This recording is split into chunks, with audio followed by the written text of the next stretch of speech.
ताज्या बातम्यांसाठी पाहत रहा तिचा सागर न्यूज। जंगलात भरली लांडग्यांची सभा, रोहित पाटील यांच्या पोस्टने जिल्हा राजकारणात खळबळ। जंगलात भरली लांडग्यांची सभा ही आमदार रोहित पाटील यांनी आज समाज माध्यमावर केलेली पोस्ट जोरदार व्हायरल होत आहे।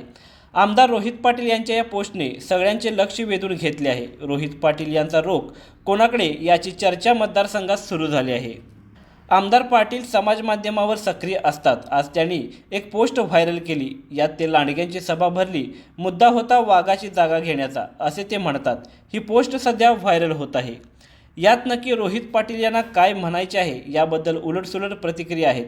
स्वतः रोहित पाटील यांनीही पोस्ट दिली आहे। आमदार पाटील यांना जिल्ह्याच्या राजकारणात अजूनही दखलपात्र समजले जात नाही। मात्र तासगाव कवठेमहांकाळ विधानसभा मतदारसंघात भाजप व काँग्रेससह सर्व पक्ष विरोधात असताना 11 पैकी यावेळी जिल्हा परिषदेच्या 7 जागा निवडून आणल्या आहेत।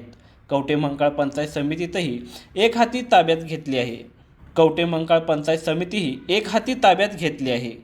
तासगाव तालुक्यातील 6 जिल्हा परिषद गटांपैकी 4 जिल्हा परिषद गट मिळवलेत। मात्र पंचायत समितीत पराभव पत्करावा लागला। या पार्श्वभूमीवर रोहित पाटील यांनी समाज माध्यमावर केलेली पोस्ट चांगलीच चर्चेत आली आहे। कवठेमहांकाळला त्यांच्या विरोधात सर्व पक्षीय नेते एकत्र आले। तेथे 4 पैकी 3, तासगाव तालुक्यातही 6 पैकी 4 जागा मिळवल्या आहेत। असे असताना आज केलेली पोस्ट चर्चेत आली। त्यांचा रोख नक्की कोणाकडे?